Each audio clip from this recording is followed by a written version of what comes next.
तो welcome back my family. आप लोग कैसे हो? आप लोग को मेरे यूट्यूब चैनल पे स्वागत है मेरे काउंटडाउन 22 में। तो फ्रेंड्स, आज हम रिएक्शन वीडियो बनाएंगे कि सुरभि ने इस्लाम कबूल कर लिए हैं, उसको ऊपर रिएक्शन वीडियो बनाएंगे। वीडियो शुरू करने से पहले सब्सक्राइब, लाइक, शेयर कर दीजिएगा, बेल आइकन पे क्लिक कर दीजिएगा। आने वाली हर एक वीडियो की नोटिफिकेशन आप लोग को मिलती रहेगी, सपोर्ट जरूर कीजिएगा।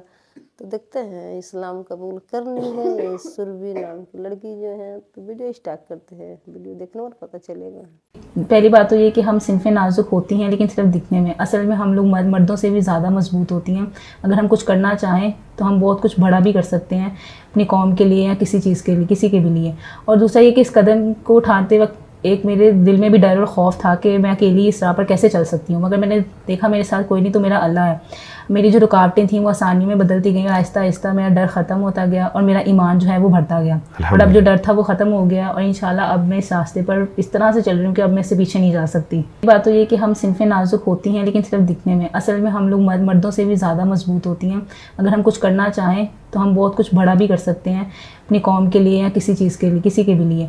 और दूसरा ये कि इस कदम को उठाते वक्त एक मेरे दिल में भी डर और खौफ था कि मैं अकेली इस राह पर कैसे चल सकती हूँ। मगर मैंने देखा मेरे साथ कोई नहीं तो मेरा अल्लाह है।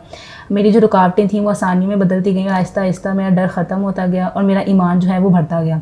और अब जो डर था वो ख़त्म हो गया और इंशाल्लाह अब मैं इस रास्ते पर इस तरह से चल रही हूँ कि अब मैं इससे पीछे नहीं जा सकती। अल्हम्दुलिल्लाह, अल्हम्दुलिल्लाह। फैज़िया, तालीम के हवाले से क्या क्या कर रही हैं आप? मैं BS स्पेशल एजुकेशन कर रही हूँ। उन बच्चों के लिए जो बोल नहीं सकते, देख नहीं सकते, उनके लिए पढ़ रही हूँ। ये करने की कोई ख़ास वजह थी?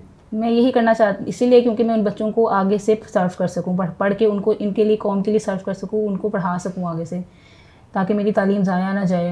और मेरा भी दिल था कि मैं इन बच्चों के लिए कुछ कर सकूं। फैज़िया, इस्लाम कबूल करने से पहले आपका ताल्लुक़ किस मज़हब के साथ था? जी, मेरा कादियानियत से था। कादियानी। आप शुरू से ही कादियानी हैं? जी। या वालिद साहब ने या दादा ने कादियानियत कबूल की थी? मेरे वालिद भी बचपन से कादियानी थे। यानी शुरू से ये सिलसिला चलता आ रहा? जी जी। अच्छा, फैज़िया, वो कौन सी एक ऐसी वजह है, अगर मैं आपसे पूछना चाहूँ, कि जिसने आपको कादियानी से मुतनफ़र कर दिया? एक ऐसा मज़हब कि जो बचपन से आपको सिखाया गया है, बल्कि आप तो पैदा ही उस मज़हब में हुई हैं और ज़ाहिर है कि आपके दिल में उसकी मोहब्बत भी होती है। ये एक फ़ितरी चीज़ है कि इंसान जिस मज़हब में पैदा होता है उसके लिए एक नरम गोशा रखता है। तो आप उसमें पैदा हुई, आप ज़ाहिर है आपने तालीम व तरबियत भी उसके मुताबिक हासिल की होगी, वो किताबें भी पढ़ी होंगी, मिर्ज़ा साहब की सीरत भी पढ़ी होगी। तो वो कौन सी ऐसी चीज़ थी कि जिसने आपको कादियानियत से मुतनफ़र कर दिया? पहली बात तो ये, जब मैं जिससे भी मिलती थी और उसे बतना तारुफ़ करवाती थी तो वो मुझे यही कहती थी कि तुम मुसलमान क्यों नहीं हो जाती। तो मैं उनको यही कहती थी कि मैं मुसलमान हूँ, तुम लोग हमारे मज़हब में क्यों नहीं आ जाते, तुम लोग हकीकी मुसलमान हो जाओगे। यानी हम तो पहले से ही मुसलमान हैं, आप मुसलमान हो, आपको ज़रूरत है इस्लाम कबूल करने की। अच्छा जी। तो वो यही कहते थे कि तुम पहले अपनी किताबों को सिरे से पढ़ो, फिर तुम्हें पता चलेगा कि तुम मुसलमान भी हो या नहीं। ये जो सफ़र है, अल्लाह सुब्हानहू व तआला ने जो आपको इस्लाम की नेमत अता फरमाई, इसका बुनियादी सफ़र कहाँ से शुरू होता है? इसका सफ़र ये यहाँ से शुरू होता है कि जब मैंने रिसर्च स्टार्ट की या पढ़ना शुरू किया तो मुझे पता चला कि कादियानियत और इस्लाम में कितना फ़र्क है। ये दोनों एक मज़हब कभी भी नहीं हो सकते। अक्सर अगर देखा जाए तो इस्लामी फ़िरके हैं, कादियानियत को देखा जाए तो ये कोई फ़िरका नहीं है, ये अपने आप को कहते हैं कि हम एक मज़हब हैं। तो इसका मतलब कि इस्लाम में तो आप सल्लल्लाहु अलैहि वसल्लम थे और हमारा मज़हब जो है वो तो मिर्ज़ा कादियानी लेके आए। तो इसका मतलब आप सल्लम तो हमारे आखिरी नबी ना हुए ना, मिर्ज़ा कादियानी हुए। तो जबकि आप सल्लम मुकम्मल इस्लाम मुकम्मल ज़ाब्ता हयात है और आप सल्लम तमाम जहानों के लिए नबी बनकर आए हैं, वो भी आखिरी। तो हम कैसे कह सकते हैं कि हमारे पास एक अलग मज़हब है इस्लाम? हाँ, आप देखिए ना कि अल्लाह सुब्हानहू व तआला ने कुरान मजीद में इरशाद फरमा दिया, अल-यौमा अकमलतु लकुम दीनकुम व अतममतु अलैकुम नेमती। दीन कामिल अकमल मुकम्मल हो गया। Quran is the last and final statement. मोहम्मद सल्लल्लाहु अलैहि वसल्लम आखिरी नबी बनाकर भेज दिए गए। फरमाया कि अना खातमुन नबिय्यीन ला नबिय्य बादी। तो उसके बाद वाकई ये एक हमारे जो कादियानी लोग हैं उनको भी इस बात पे गौर करना चाहिए कि हाउ इट्स पॉसिबल कि जो कुरान, जो नबी, जो किताब मुकम्मल हो चुकी है, उसमें अब किसी एक नुक्ते की भी गुंजाइश नहीं है। तो उसको जो है वो क्यों कर जो है वो अब मिर्ज़ा साहब की ज़रूरत है। और मिर्ज़ा साहब का स्टेटस जो है वो कादियानी मज़हब में नबी का है। जी जी। आप यानी शुरू से आपको डायरेक्ट नबी बताया गया या आपको इसमें ग्रेजुअली आपको बताया जाता है? वो यही कहते हैं कि वो हज़रत ईसा की जगह आए हैं और वो इमाम मेहदी भी हैं।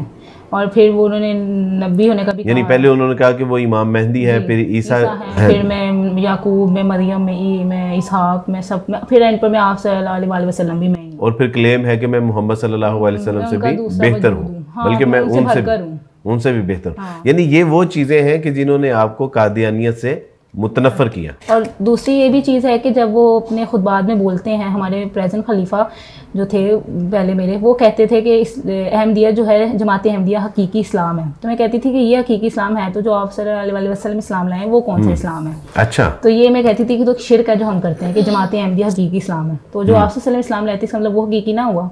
तो इस चीज़ पर भी गौर करना चाहिए हमारे कादियानियों को। इसमें यानी कभी आपको जो है वो मिर्ज़ा साहब की सीरत भी पढ़ने का मौका मिला? जी, मैंने उनकी सीरत भी पढ़ी है, और मेरे लिए टर्निंग पॉइंट तो वही बना जहाँ मैंने देखा कि वो कहते हैं कि जब मैं अपने आप में ही मरियम हूँ और मैं ही आई वॉज प्रेग्नेंट और मैं ही ईसा बन गया, ईसा में बना, यानी मुझसे ही मैं पैदा हुआ और ये मेरी लाइफ का एक टर्निंग पॉइंट बना। तो देखना चाहिए, पढ़ना चाहिए इन लोगों को, कि इनकी सीरत कोई बंदा पढ़ ले तो वो कादियानियत उसी वक्त छोड़ दे। मिर्ज़ा गुलाम अहमद साहब जो है वो ये क्लेम करते हैं कि मैं मरियम भी हूँ, और माज़अल्लाह मैं तो वो अल्फाज भी दोहरा नहीं सकता कि जो अल्फाज हैं कि अल्लाह सुब्हानहू व तआला ने जो है रसूलियत का इज़हार किया और मैं ही ईसा पैदा हुआ। अस्तगफिरुल्लाह, ये तो बंदा अदा भी नहीं कर सकता ऐसे वर्ड। यानी ये कैसी वैसे ऐसे नहीं लगता कि जैसे ये लोग अकल से आ रही हैं कि जो मिर्ज़ा गुलाम अहमद कादियानी साहब को पढ़ते हैं और पढ़ने के बाद उनको जूं का तू मान भी लेते हैं। नहीं, मुझे एक शख्स कहने लगे कि अब्दुल वारिस भाई, आपने जब इस्लाम कबूल किया था तो इस्लाम की बजाय आपने ट्रू इस्लाम क्यों नहीं कबूल किया? तो मैंने कहा कि what do you mean true Islam? तो वो कहने लगे कि मेरे कहने का मतलब है आपने कादियानियत क्यों नहीं कबूल की? तो मैंने उनसे कहा कि मैंने असल में कादियानियत का मुतालिया किया था। मैंने जब मिर्ज़ा साहब की ये बात सुनी कि वो कहते हैं कि मैं मुजद्दद हूँ, तो मैंने कहा कि ठीक है, ये अच्छी बात है, मुजद्दद हूँ, हर साल में आते हैं तो माइट बी पॉसिबल। फिर उन्होंने कहा कि मैं अपने आप को नबी कह के या रसूल कह के दायरा इस्लाम से अपने आप को खारिज थोड़ी ना करवाना चाहता हूँ। तो मैंने कहा कि ये तो बड़ी कमाल बात की है इन्होंने। फिर उन्होंने कहा कि मैं ईसा हूँ, मेहदी हूँ। तो मैंने कहा कि ठीक है, मेहदी अलैहिस्सलाम ने आना है तो हो सकता है कि आ गए हो।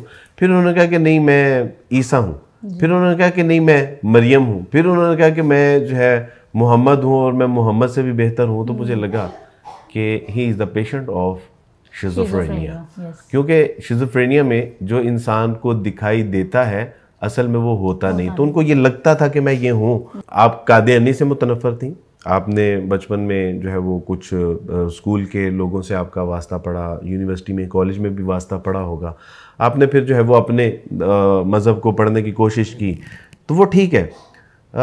एक सवाल जो मुझसे अक्सर लोग करते हैं, वो कहते हैं कि अब्दुल वारिस भाई 4,500 मज़ाहब एग्जिस्ट करते हैं पूरी दुनिया में, but why you only embrace Islam. मैं आपसे ये सवाल करता हूँ कि चले ठीक है, कादियानियत से तो आप मुतनफ़र हो गई, लेकिन इस्लाम ही क्यों?